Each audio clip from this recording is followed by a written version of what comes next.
All right, everyone.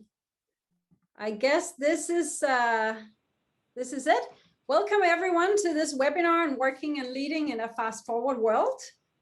My name is Pernille Hibbe-Brun, and I'm the founder and CEO of Session. Now, you signed into a webinar on working and leading in a fast-forward world, but today is actually also the day where we are celebrating the launch of Session, our new company. Woohoo!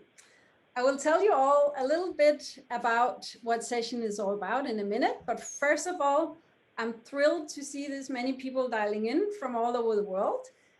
Please say hi in the chat and tell us where you're dialing in from. In fact, more than 800 signed up for this webinar, giving us a hint of the importance of the topic. Right now, I must admit that I'm very grateful for the opportunity to be able to host this event in a virtual setting. And even though I love being with people in person, it would have been quite a challenge to gather this many people had it not been for the opportunity to do it online. Which brings me back to tell you a bit about what Session is all about. Because just like with this event, we have some upfront benefits with offering coaching online. It's, for instance, possible to reach far more people when we coach online than if we would have had to coach face-to-face. And it also takes out all the hassle with commuting and getting stuck in traffic and having to book a room and so on.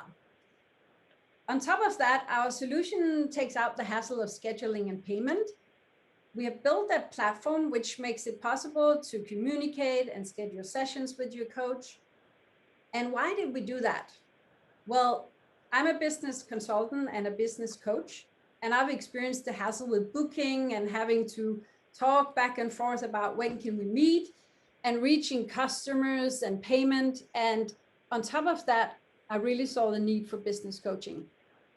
I've been facing the challenges in companies, and I've been facing the need for people to have a sparring partner, a sounding board, someone they could bounce off ideas on, someone who could help people become better leaders.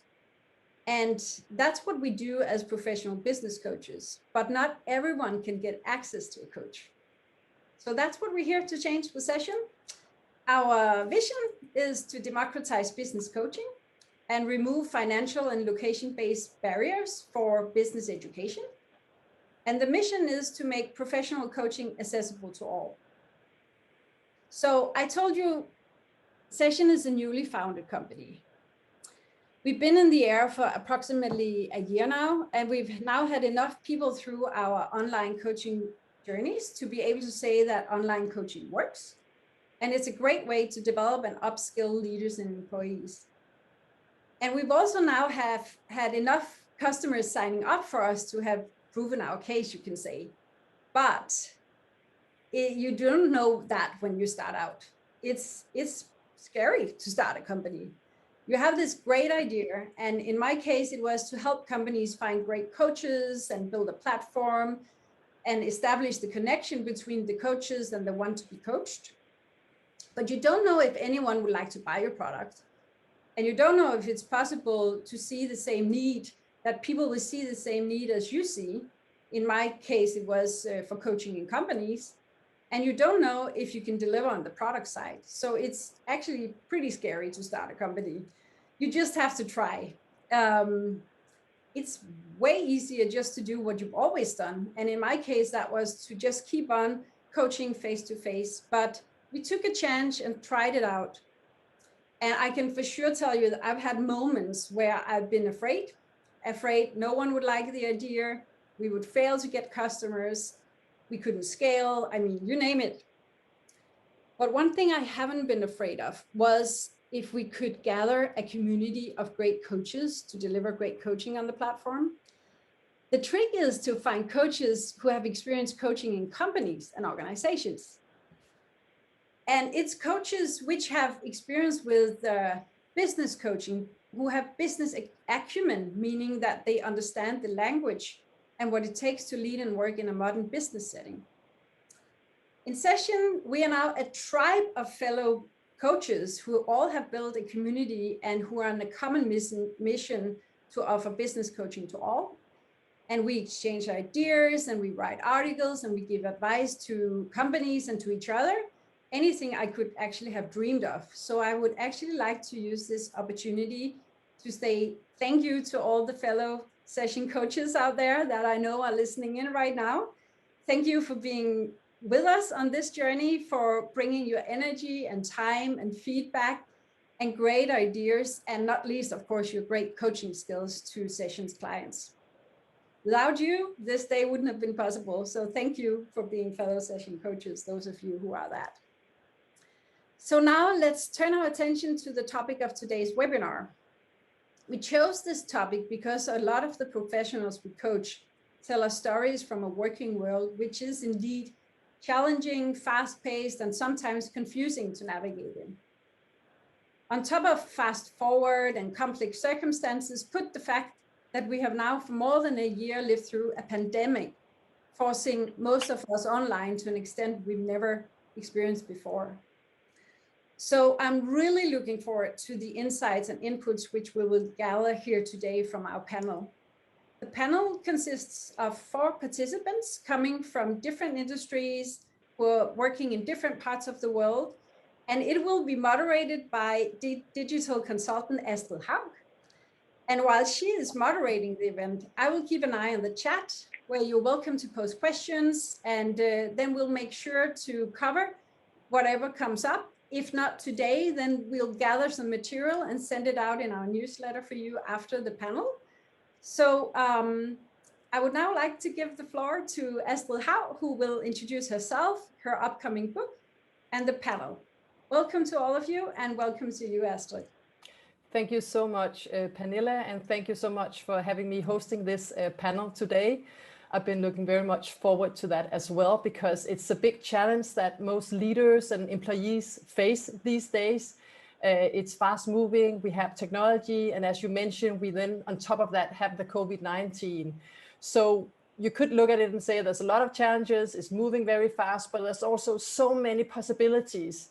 And in my new upcoming book called Unmute Your Digital Leadership, I just came up with the title last week, so I'm still trying to remember it, but Unmute Your Digital Leadership, it's all about seeing the potential in this digital world, because I've been studying that now for the last 12 months, how leaders and companies have been trying to adapt to this huge challenge. I think on top of it, all in all, most of us are very optimistic about it, how we have been able to adapt to this new situation. But I also see a lot of organizations kind of like looking forward to going back to normal. And I think we need to find a new normal and a new way to work together and a new way to do businesses with each other. So I look very much forward to the panel here today. And apart from writing books, I can just say that I'm located in Copenhagen, where I have my own consultancy around social media, digital strategy, and how technology is changing companies and also society at large. And some of the questions we will be addressing in this webinar today is, of course, what does it take not only to survive, but also to thrive in a modern work life of today? How do we create flourishing enterprises in a fast-moving, ever-changing, and not least uncertain work environment? And what challenges and opportunities do we see in this virtual work environment? And I'm very happy that I don't have to answer all these challenges by myself. So we brought together this amazing panel of 4 people from around the world, who all have experience in terms of leadership and coaching and working with changes in various fields. So the first one I would like to introduce on the panel is Martin Gert Hansen. He's a general manager at Novo Nordisk, which is a medical company in Denmark, where he has been for 20 years, engineer in background, and also a background as officer from the army, and a lifelong scout. So when I was reading through your resume, I was kind of thinking he's the kind of guy I want to end up on a stranded island, because you kind of have the skill to get by. And I think sometimes also in a work environment, you can feel you are stranded on a desert island. So we'll hear more about that a bit later, Martin. And then we have Malene Radcliffe. She's the CEO of the artist group Superflex. And she's been there for 5.5 years, but she actually has 30 years experience in the art scene, being an art historian. She has been the head of exhibition hall in Denmark, and also the head of artist Olafur Eliasson's studios. So she knows also how to lead in a changing and not least artistic and creative environment. And then we have... However, Astrid, it's 20 years I can probably write, not 30 years, because that would have meant I started as a teenager. I'm so sorry. I was actually thinking that when I put it down, can that really be 30 years? I'm so sorry, but the experience you have amounted in those 20 years, I'm sure they could account for at least 30 with the workload you put into it. I'm so sorry about that. But Sheila Karuki is a fellow coach at Session, and founder of Research Associates, organizational development consultant, and based in Nairobi, Kenya. So great to have you with us today as well, Sheila. And then the last one on the panel is Erik Knauf, and you're now the head of digital talent acquisition at ThoughtSpot. And speaking of a fast-moving world, when we put together this program, you were working at TradeShift, and now you're somewhere else. So that's a very good example of how fast things are changing in this work environment we have today. And before we give it up to the panel, I'm sure you have a lot of things on your mind already. I will just like to make a quick poll with the audience out there, just to see if you are with us and if you're able to see the poll and press a few buttons here. So the first question is just about who are you? What is your title? And then the next one is about what is the biggest challenge of modern work life? And then what is the biggest opportunity? And I'm not sure the ones in the panel, you can actually see the poll. I don't think you can vote, but I can see people are voting. So I'll just give you a few seconds to do that.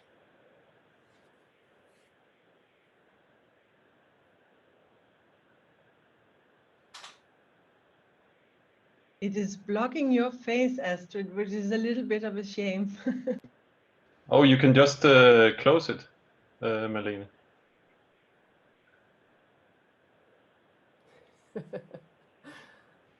Stranded Island. That was an angle. Yeah, I don't know. I'm just sometimes But there will be music. Whatever comes up. Okay, improvise.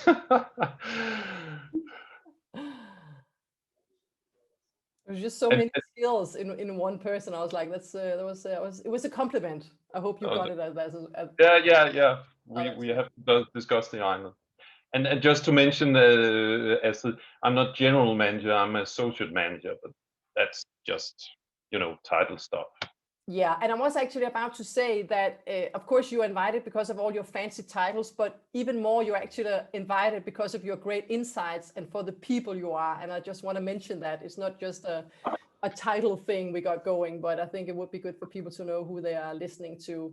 Okay, I'm going to end the poll now so we can move on with the panel. What you've been waiting for, I hope, all the attendees out there. So most people on the webinar today are managers and founders, and then we have employees, self-employed, coach, consultants, also quite a bit, but a very diverse group actually today. The biggest challenges, let's just see, it will be lack of work-life balance. That's very interesting. And I don't know if that's been better or worse during COVID-19, but it's very interesting. And the next one is lack of purpose. But people seem to be highly motivated or fairly motivated. The biggest opportunity is flexibility in work hours and where you work from. And then it's having a influence on decision making, and also the rising awareness of businesses as a force for good. So it's just for you guys in the panel to know what are we dealing with here today in the audience. I think I would like to start up with you, Martin. Maybe just tell us, where are you located? And also, when was the last great laugh you had with colleagues or customers in an online meeting? Do you remember that? Okay. Well, I'm located in Copenhagen. A couple of hours ago, I came home here, and I actually came from the factory in Novo Nordisk in Hillerød, also, well, in a world perspective, close to Copenhagen, I guess. And the last greatest laugh, yeah. Now you challenged me. Then you got it going upon yourself. Actually, that was last week in a conference where someone hadn't muted and flushed the toilet, and I thought I read about that you could actually have that going, and it's a part of Facebook bingo. But I hadn't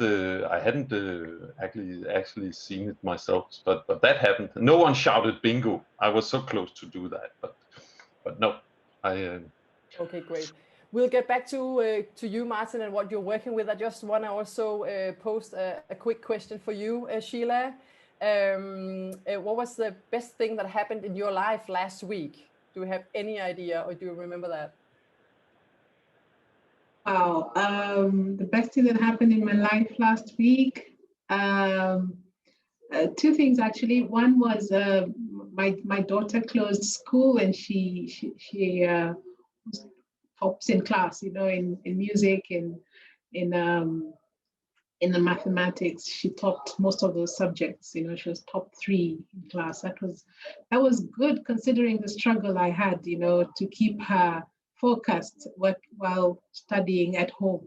You know, that was good. Mm. And the second one was an assignment that I was handling for a client, you know, and it was a tough assignment, rare skill.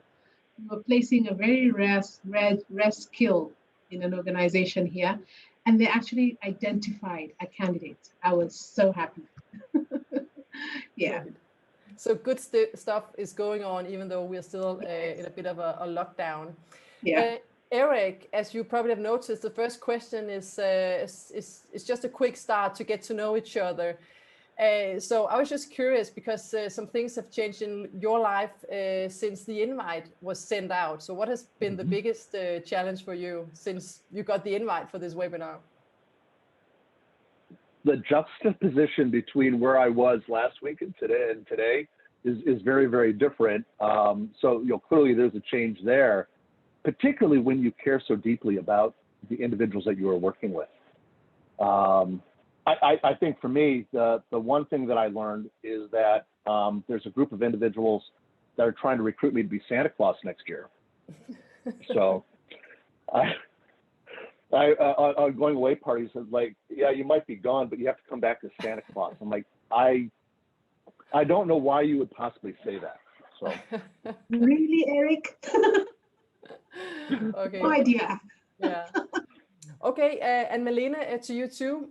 What do you do to keep some fun going while still working online? Oh, that's a horrible question, Esther.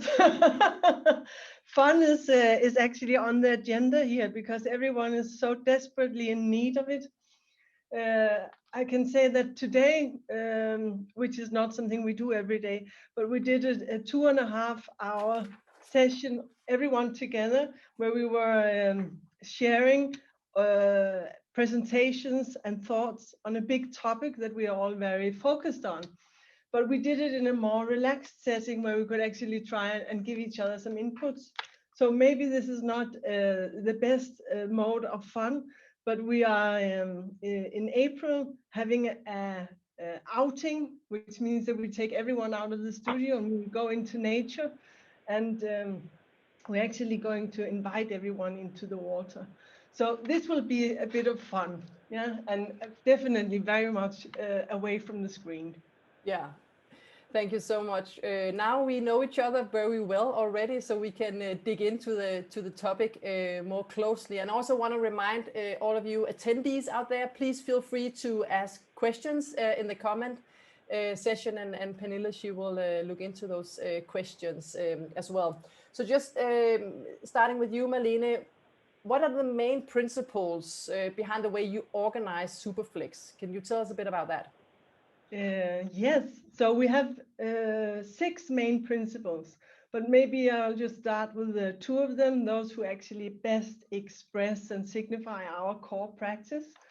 So the first one I want to share is expand. And mind you, we are an artist group, so we are a company, but we are producing art from big installations in public squares, making films, making soft drinks, you name it. We make everything, but everything we do is art. So expand is one of our main principles. So it is about think we and value everyone's input. And we covers everyone in the studio, of course, but we think we as a much larger concept. In every project and context we enter, we try to challenge the notion of them and us. And we aim to bring an understanding of a more collective we in every situation we engage with. And that can be nations, cultures, industries, generations. And in this mindset, we have over the years also expanded the notion of we to go beyond the human race. So we are actually including other species as well. And we have a saying here in the studio, which is, hey, remember the best idea may come from a fish. And why do we have this principle? Well, we want to move away from this more anthropocentric perspective where humans are in the center and include other species. So it will create, hopefully, a more enhanced feeling of interspecies living, that we are here, we're coexisting with others. We sometimes forget that the animals completely outnumber humans on this planet.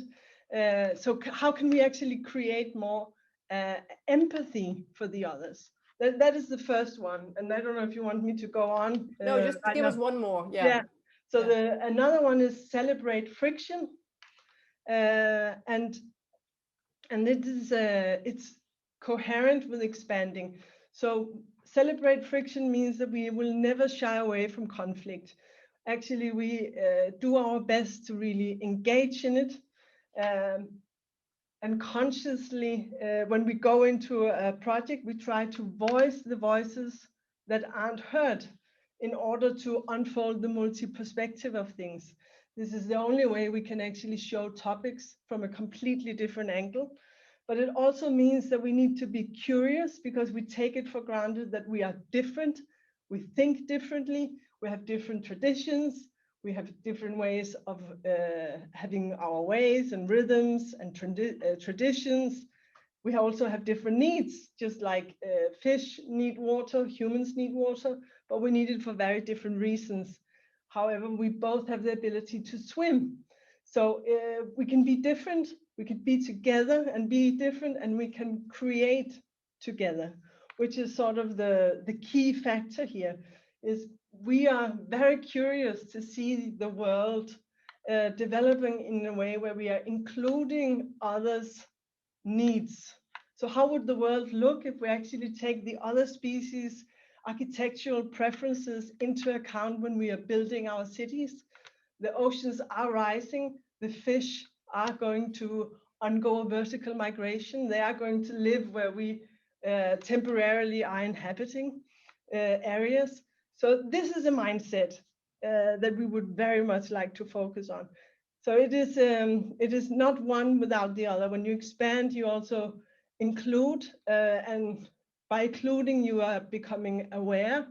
And when you're becoming aware, you realize that you are ignorant to what other people actually need and think. Yeah. So this is the thought of changing the perspective. It sounds really amazing, and I'm very curious about the other principles, but maybe we can get them a bit later on, or maybe some other time. I was just thinking about Martin. I don't know how it would work with you if you told your leadership that now you should listen more to fish, but I think in 20 minutes would be fish food. Yeah.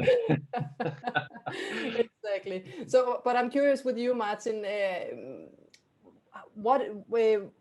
how do you work to make sure that your employees are like inspired and motivated, and also have this sense of purpose that we can see in the poll that people said that was quite a challenge in this modern working environment. So what are the most important tools for you in order to work with your employees in that field?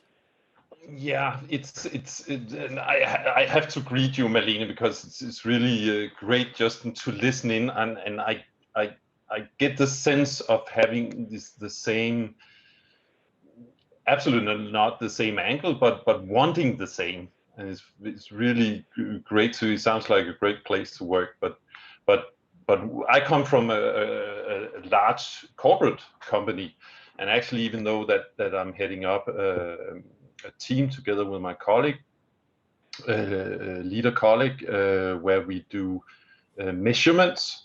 We use CT scanners and coordinate measuring machines. So we are actually in a world now where we also have to have about 40% working from home and trying to make that work. We actually came from a place where we didn't do very much work at home. So it's been a challenge as a leader to kind of know that arena and how to motivate the employees in that. And then again, motivating. Actually, we in our management group, we've been working with behavioral design and actually trying to unlearn to go and motivate our employees, because we challenge each other, because each time that you say, well, I have to go out and motivate for this change, well, you've actually already kind of lost the game, because in my perspective, you have to go out and find out why is something not happening already, or what is actually talking about friction, what is the friction for it not to happen. And maybe there's a third alternative where you don't have to run around and motivating for changes, but actually building in systemically systems or actually putting into action what the good employees and colleagues see as making sense. And maybe it drives you in the right direction of you also wanting. So it's also in the motivation is also to dig in and dig deep and understand what is going on, and not, you have some action, a lot of unforeseen stuff, and you have to react to that and kind of within the gap in that. So you don't just go along with all the changes, all the info, all the stuff you get thrown at, but really try to grab a hold of yourself and what can we get out of this. Kind of you tap into, Malene, that it's try and go a little into meta perspective from time to time, and but you really also, being in the treadmill of the everyday, you have to also nurture yourself to be the best version of yourself. And I'm definitely not that. Maybe on an island. Yeah, I don't know. But, yeah. Martin, there's actually a question for you here. Are you saying that if your company has a higher purpose, then you don't need motivation in your daily work? No, that's a great question, because that would have been a misunderstanding. Coming from I very much believe in strengths-based leadership. I believe in the why, explain the why, Simon Sinek, everything, we've tapped into. But that is some of the stuff that we are actually trying to unlearn, because I think we put too much into purpose and the why, and then kind of saying, well, then everything happens by itself. I don't agree. And actually, over the last 1.5 years, 2 years, we've actually put a lot of effort in not as a leader going into as soon as you see it, you throw some light at some initiative from the employees and say, oh, that's really agile working, and that is actually our core value number 3 or something like that. Actually not stating that, but being aware to throw light at it and digging into it and talking about behavior and seeing what actually is the right way to go, but being very careful not to put in sorry to say, corporate language. Some would say corporate bullshit. I didn't say that. to step up in that, so to speak. So purpose is great, but don't push it. Don't put too much into it. Martin, that's some really, really great points, and I would like to dig deeper into it, and the whole unlearning the corporate language. I really enjoy that. I want to bring it over to you, Eric, and of course we want to bring it over to you as well, Sheila. There's so much we want to cover today. But Eric, how can we ensure that talent is nurtured and discovered and valued in our organization, also when we move more digital? I think one of the most important things that managers can possibly do is to enable their teams to be themselves. How do we enable individuals that are passionate about what they're doing to bring their whole self to work? All of us show up with a set of competencies that come out and manifest themselves in behavior. But at the same time, if it's not aligned with who it is that they are as a person, things tend to break apart. You know, Melina said earlier that there's a magic in disparate ideas.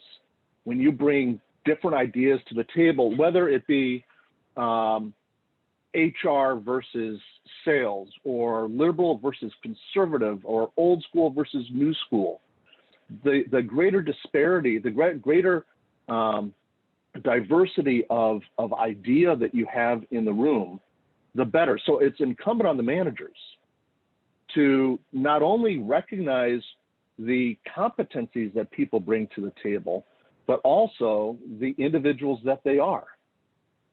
And so, I mean, we all show up at work in business for ourselves, right? Martin goes to work in a big corporate environment, but he is still, and that corporate environment is his customer. And for all of us that are on the call, and I saw that there are a number of participants in this conversation that we're having that have their own business. Yes, they are in business, but all of us that work in corporate environments are also in business for ourselves. We just happen to be selling our business to an organization. The question is, are we selling a set of behaviors, or are we also selling ourselves and who it is that we are? Are we showing up as being uniquely human? Are we allowing our team members, people that report up to us, to be uniquely human? And where do you see the biggest obstacles for that happening today in like the corporate environment? I could think of a few, but I would like to hear what you see as some of the biggest obstacles for that happening. Well, so there are obstacles, but also 2020 has also shown that there are opportunities. And those obstacles are organizations are doing more with less resources. There's an urgency, there's a speed. How do you, I work and have worked with organizations that seek to digitize the way work gets done, whether it be payables, whether it be how you view data and how that gets democratized. There's a rush to do more with less resources. At the end of the day, the biggest obstacle is recognizing that the individuals that are going to fulfill that are humans. It's not AI that is going to fulfill the dream of pick an organization. It's all of us that are on this call and all those individuals that we come in contact with. So the opportunity is, and 2020 has shown us this, is that through living in this digital world that we're in, we have a greater opportunity to reach out and connect with individuals than we did before. It might not be necessarily in four walls of an office building, but look at if you look at where everybody comes from, I've seen Africa, the Mideast, Asia, Europe, I'm here in the States. We are all part of a conversation that historically we would not have been able to participate in. And so I think, yes, there are obstacles in this rush with fewer resources, but there's also the opportunity to tap into the capabilities of other individuals and for you to be able to sell your services to other organizations. Super. Thank you so much, Eric. I think we should move on to Sheila to get you in the conversation as well. And speaking about opportunities, what do you see as the main opportunities and needs for coaching from where you are located, and also with the experience you have in this field? Yeah. So I just want to pick up from what Eric has said there, which is very aligned to I think my response to that particular question. The need to allow people to bring their whole self to work, and that is becoming more alive now, more relevant now when you're working virtually. Yeah, so you're finding that people are working virtually at home, and at the same time, there's a lot of other things that are happening around this person, and I'm finding that the biggest need right now in coaching is actually spontaneous coaching, spur of the moment coaching, where people are coming to you and saying, hey, I've just gone through this situation. How do I handle it? Okay. Or a manager comes and says, I have team members who are working remotely, working virtually, and we're having challenges, just working as a team, or just accommodating people and the personal challenges that they're going through as well, because we're all having to learn to work in this new reality, where you have your child in school right next to you, you have your spouse there. Sometimes maybe you've not been with your spouse for too long periods of time, and you're also having that challenge of getting used to having your spouse there, and at the same time there's a demands of work, and as managers, just that emotional intelligence to handle this kind of situation. So the biggest need that I'm finding right now is just spur of the moment coaching, just having people calling you up and just being able to discuss the challenge that they're going through at that particular time, because they need to navigate a specific situation. And have you seen, like in 2020 during COVID-19, have you seen any changes in the issues that people come to you and other coaches with? Do you see any trends?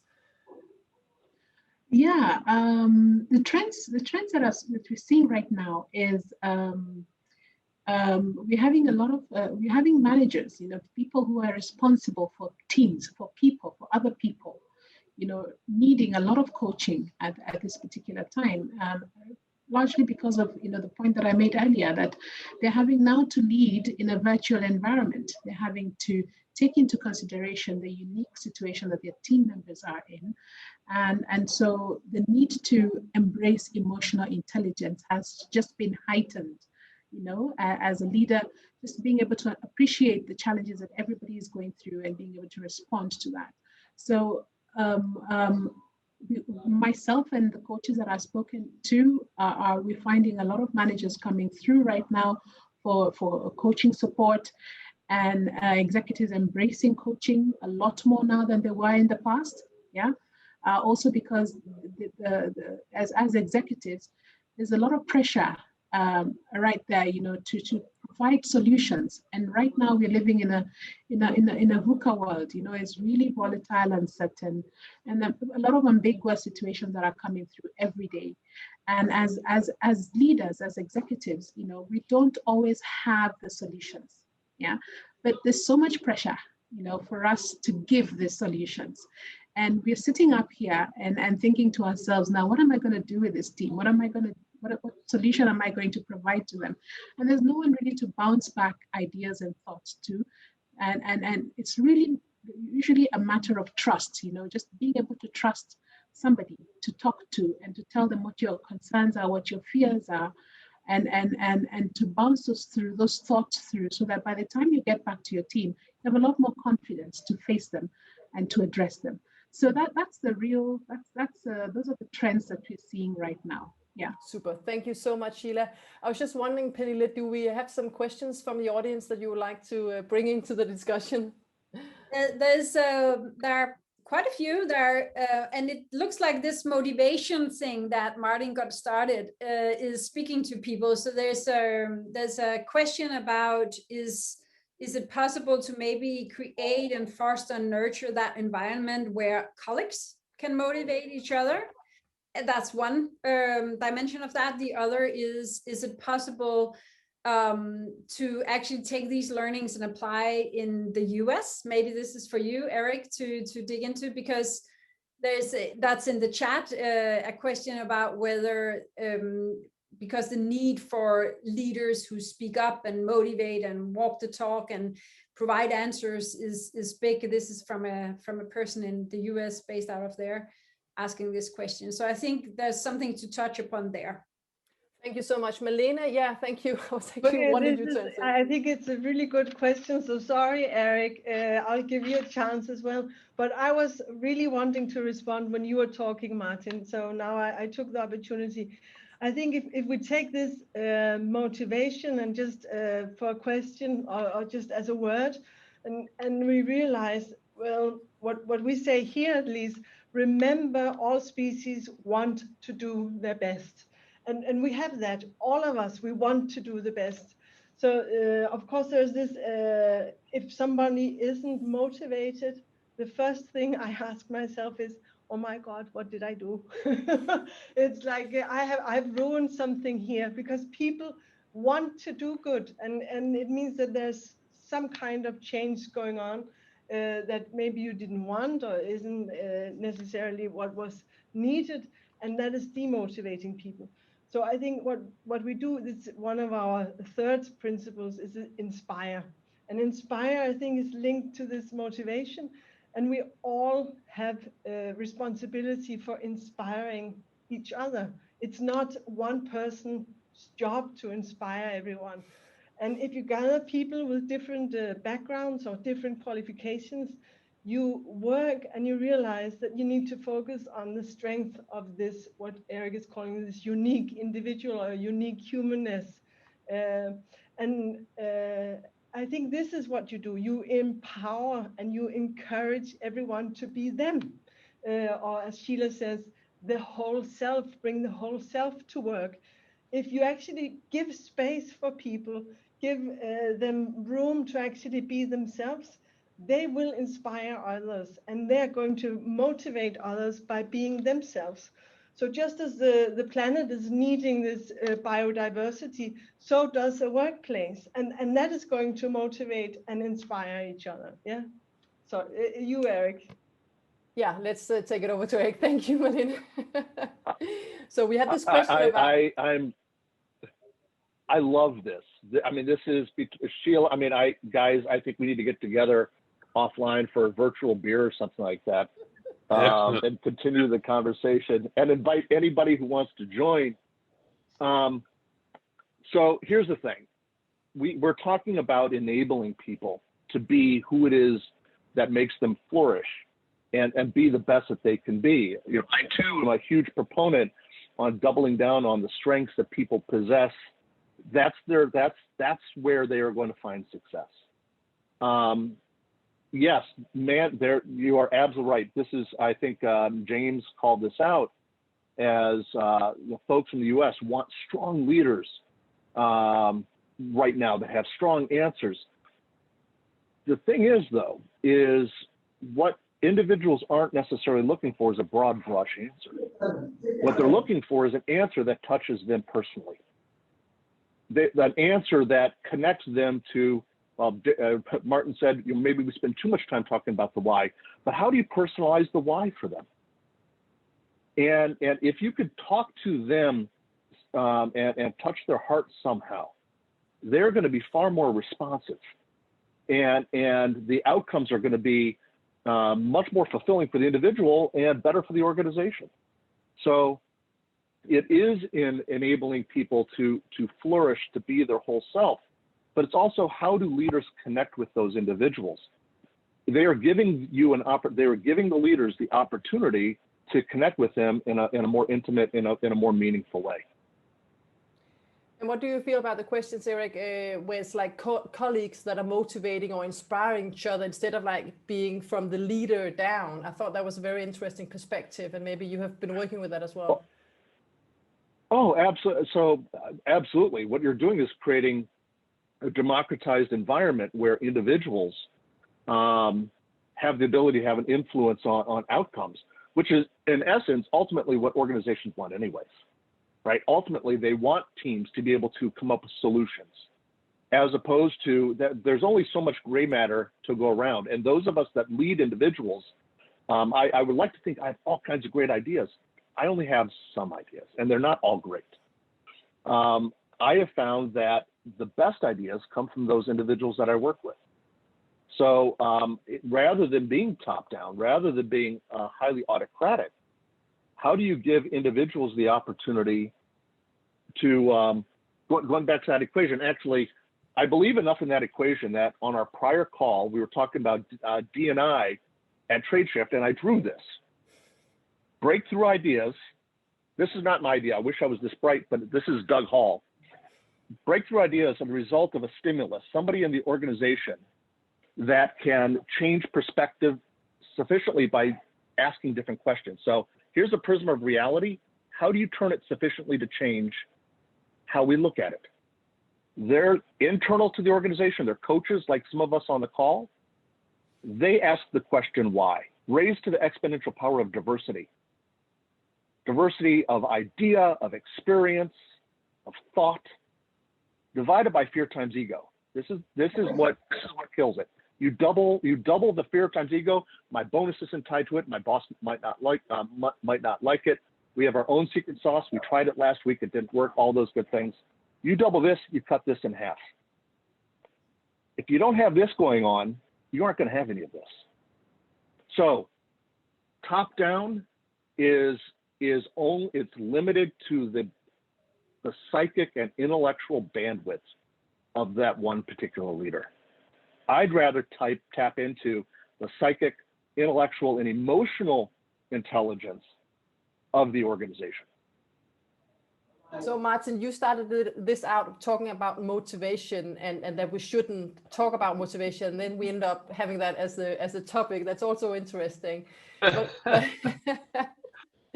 but what are your thoughts when you hear Malene, Eric, and Sheila? I was just curious. It must bring some new thoughts to your mind as well. Yeah, definitely. I'm an engineer. I love putting it into an equation.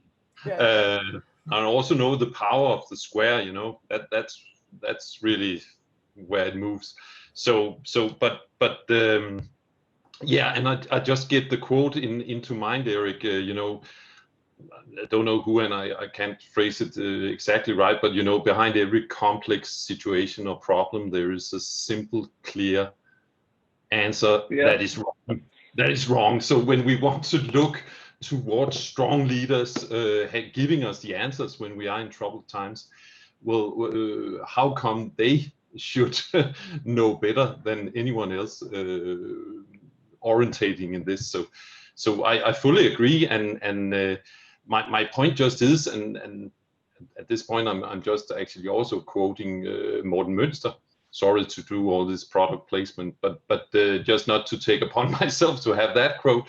But that motivation is really a scarce resource, and it's not something that you can just expand out. And like you say, Eric, we have to tap into where individuals are, and that's actually the small tribe, right? That you're working around, and that is where the power is. So since it is a scarce resource, and typically you when you need the motivation, you don't have it. That's also why we should work with systems and helping and digging in, understanding. So Martin, if motivation is the scarce resource, what is the abundant resource in this digital work environment? I think very much that working with the now and trying to be the best version of yourself, and like you mentioned, Sheila, it's really about being present and going into the situations and problems, trying to understand, and also dealing what is here now. Not, of course, we need to have plans, but we much more need to work like if it's agile or kata or so, but really making the small experiments, trial outs, and learning from them, and then knowing where to go from that. And actually also in your own personal development. I've learned like you, Sheila, when working as a coach, when you have more iterations, and that is a possibility now when it's easier. And from behavioral design, we know that easiness always wins. Now when it's actually easier to be coached, it's you make more small experiences, you gain more experience, and you simply move further in a shorter while, and you really need to keep yourself sharp for the everyday changes and info and finding your way through. So it all comes together, I think. Thank you so much, Martin. Pernille, do we have any questions? Because we are... Yes, we do. There are quite a few asking into self-management, and that's also in the tail of the whole motivational part. But there's also a question about the whole self, bringing your whole self to work, and whether it cannot lead to like a fixed personality way of looking at people, that there is one version of you that you have to bring and be authentic into. So maybe you can speak a little bit into that as well. Thank you so much. Then there's something about trust in virtual environments, and how you can, that's for you, Malene, how you can maybe create collaborative environments online and with artists. So. Okay, so cool. So we have these like 3 topics that Pernille is mentioning here, and we only have a few minutes left actually before we need to round up. But I think like Eric, like you're saying, Eric, we need to catch up again and continue the conversation. So if we can just take a quick round where you respond to whatever you feel like in those different topics that Pernille mentioned here. So if we can start with you, Malene, there was a specific question for you. Yes, and the question was how you create online. Or could you just repeat it again, because it was. Yeah, that was online collaboration. Is collaborative art possible online? But I think it speaks to another question that goes to, you know, is it possible to even collaborate online? Perfect question. So Malene? maybe I should just start by saying, so this uncertainty that the whole world is undergoing is something that is everyday life in our practice. So in everything we do, we never know how big is the budget, when is it due, what is it material-wise, are we doing a film, are we making a square? There's so many unknowns. So this is like a daily practice for us. So I would say we have the ability to navigate in this, and that was quite lucky in this situation. And then to have the curiosity also to make experiments. And I would say before the whole corona, 90% of our work was outside of Denmark. We're based here in Copenhagen. So it means that we were quite used to the digitalized working life, which is the question. But I would say we are very, very dependent on also spending time with our collaborators abroad. So of course, during this lockdown, we suddenly had very large projects where we physically couldn't attend, and we needed to make an extension of ourselves in our collaborators and have this, I would say, a more radical collaboration as a key factor. And it was able, we actually managed to build a whole facade of a huge building in Miami that we had never seen. Still, we've never seen it. But this was done through digital collaboration, which I must say I was a little surprised that we actually could pull that off. But we also use this ability, okay, if we are grounded and we cannot travel, let's use this curiosity in our own context, in our own backyard. So we actually met with people we could physically meet with and go and visit places and learn areas of Denmark that we actually never knew before. And that has led us to a situation where we not only survived, but we are actually thriving and having very large projects now going on in Denmark, which is new for us. So it is somehow doing that, but I will not stand here and say that this is just wonderful. We are so much looking forward to the world opening up again, and we can go and meet people. Well, I think it's so interesting. it's not one or the other. Yeah. No, but it's interesting what you're saying, that with COVID-19, some new restrictions comes up, which then generates some new creativity. I'm thinking about the Danish Dogma movies, which was all about putting some restrictions on how you make movies. And from there, you get some new creativity. So I would like to listen, hear more about that some other time, Malene. I think that's very, very interesting. But over to you, Sheila, and your final remarks here on the panel today. You were the one talking about the whole self. So could you just elaborate a bit about that? Is that like a fixed term? And how do you know if you're your whole self? That was what I was thinking. When are you your whole self? Actually, to build on that question, Sheila, there's another question here in the Q&A, which is, what are the potential risks of being yourself in a workplace that traditionally doesn't encourage that? Great question. Yeah. And a Yeah. fairly short answer, I'm sorry, but Yeah, I just want to link my answer to the poll that we had in the beginning. You know, the challenge and the opportunity. The challenge there was lack of work-life balance. But then the opportunity there is flexi hours, flexibility in working hours, and that again is an area of, is a conversation that we're continuing to have in coaching sessions. You know. That's an aspect that, you know, the world has just been brought into this, you know, flexible working hours mode of operation, and again, this is where now the whole self comes in, because before I would leave part of me outside the work. You know, you'd never know the challenges that I have in my personal life. You'd never know. How I handle myself under pressure, certain pressures that come into life. Now you're seeing a lot more of that as you engage with people in the workplace. I mean, that's the whole self. That's the person. That's who the person is. And I cannot leave some of these things behind. A good scenario here is that here we have the opportunity to have live-in house help. You know, people who help us, and they live at home with us, you know. But during COVID, what happened is that we sent them home because we were very uncertain about, you know, how are they going to handle COVID, and how are the children doing, and they wanted to go home and be with their families as well. So we were left taking care of our babies, our children, and we've not been used to doing this. I know in Europe and other places, you do this all the time, but we haven't, yeah? And so we were having to bring this whole self to ourselves, to the workplace now, where, you know, I'm in a meeting and my daughter just walks into the meeting. Now, what do? Do I tell my boss, I'm sorry, I can't have this meeting?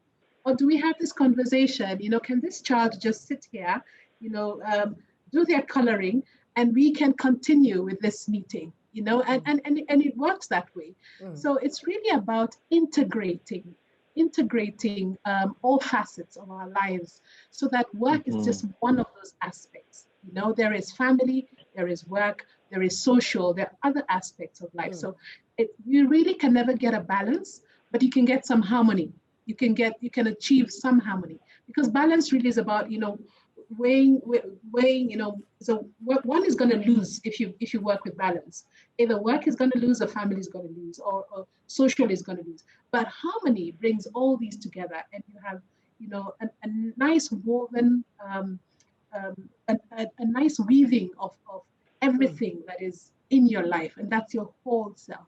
So that's a point that I wanted to bring home. Thank you so much, Sheila. I just need to stop you here, because I just want to have a final remark from Eric and Martin, and I know we are running out of time. So for you watching, if you need to leave, please do, and then you might want to get back to the recording to hear the last few minutes. We're just going to spend 2 minutes more, because I want to make sure that both Eric and Martin actually get a final word as well. But keep it short if you can. And I think, Eric, for you, the question, it was about self-management, and I think that would be interesting to hear your perspectives on how have you worked with self-management in a digital work environment. Again, there is a challenge. For knowledge workers, we are expected to be able to engage all that we know in a framework of that's deemed success in an organization. There are those of us that aren't, and that's a very different dynamic.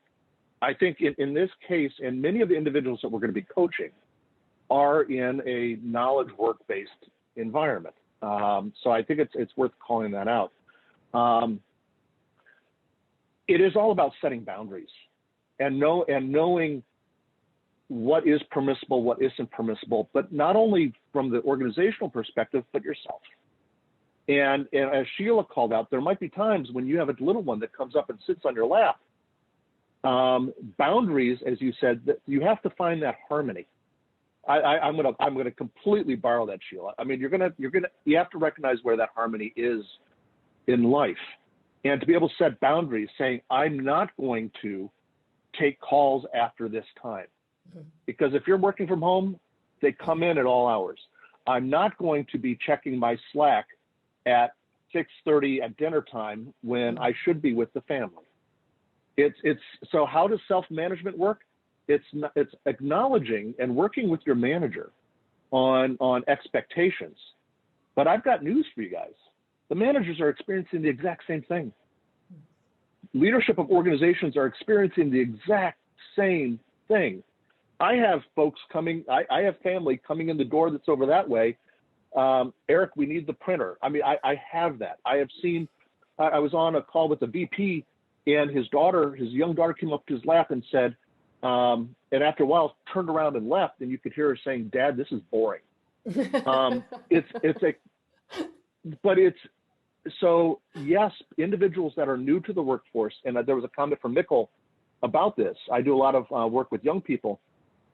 I think it's good to let them know that, guess what, the managers are facing the exact same thing.